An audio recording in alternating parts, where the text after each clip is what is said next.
Hello friends. आज हम लोग केमिस्ट्री का चैप्टर 3 का जो कि धातु और अधातु का कुछ महत्वपूर्ण क्वेश्चन लाए हैं।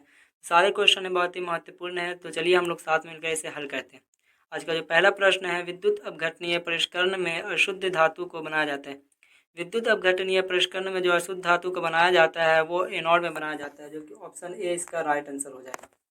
अगले क्वेश्चन की तरफ चलते हैं। अगला क्वेश्चन है, सीसा और टीन की मिश्र धातु को कहते हैं। इसके में ऑप्शन दिया हुआ है सोल्डर, स्टील, गन मेटल, उपधातु।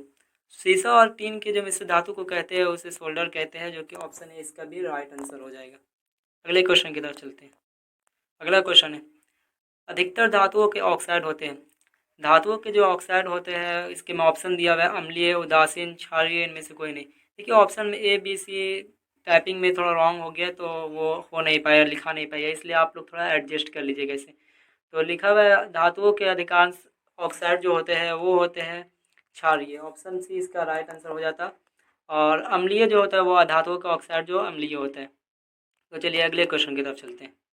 अगला क्वेश्चन है, ग्रेफाइट होता है विद्युत का कुचालक, विद्युत का सुचालक, दोनों, कुचालक और सुचालक दोनों ही, इनमें से कोई नहीं। ग्रेफाइट जो है, पहले मैं आपको बता देता हूँ, ग्रेफाइट जो वो अधातु होता है। और अधातु तो अक्सर ही विद्युत का कुचालक होता है, लेकिन ग्रेफाइट एक ऐसा अधातु है जिसके में चमक भी पाई जाती है और ये विद्युत का सुचालक भी होता है। तो इसका राइट आंसर हो जाएगा विद्युत का सुचालक, ऑप्शन बी। अगले क्वेश्चन की तरफ चलते हैं। अगला क्वेश्चन है, निम्नलिखित में कौन सबसे अधिक अभिक्रियाशील धातु है।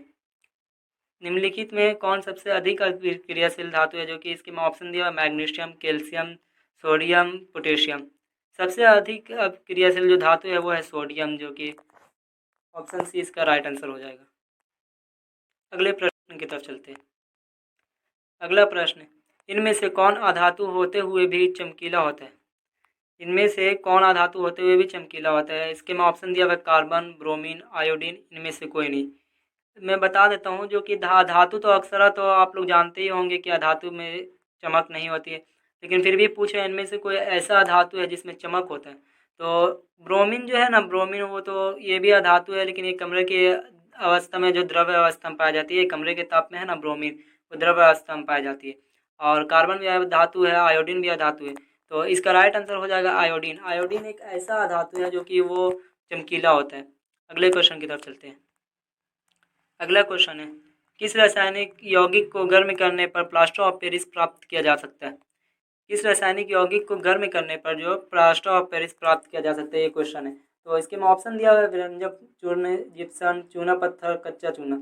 जो कि इसके में जिप्सम इसका राइट आंसर हो जाएगा, जो कि जिप्सम को गर्म करने पर ये प्लास्टर ऑफ पेरिस का निर्माण किया जा सकता है, यानी कि प्राप्त किया जा सकता है।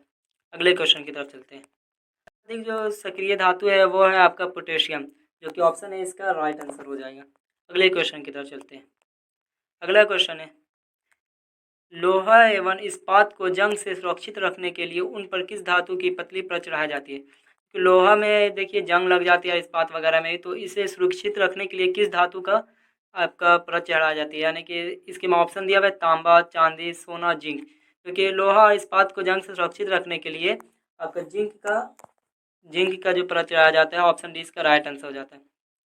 अगले क्वेश्चन की तरफ चलते हैं। जिंक को वैसे कहीं कहीं पे ना जस्ता भी लिख दिया जाता है, तो आप लोग घबराएगा नहीं, उसके मतलब भी सेम ही होता है। अगले क्वेश्चन की तरफ चलते हैं। अगला क्वेश्चन है, कौन सा धातु कमरे के ताप पर द्रव्य अवस्था में पाई जाती है।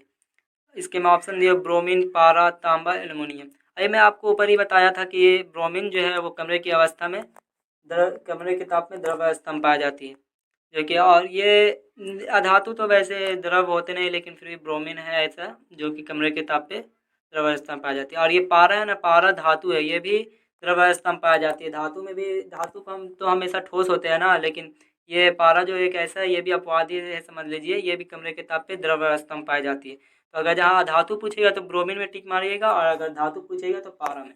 चलिए अगले क्वेश्चन की तरफ चलते हैं।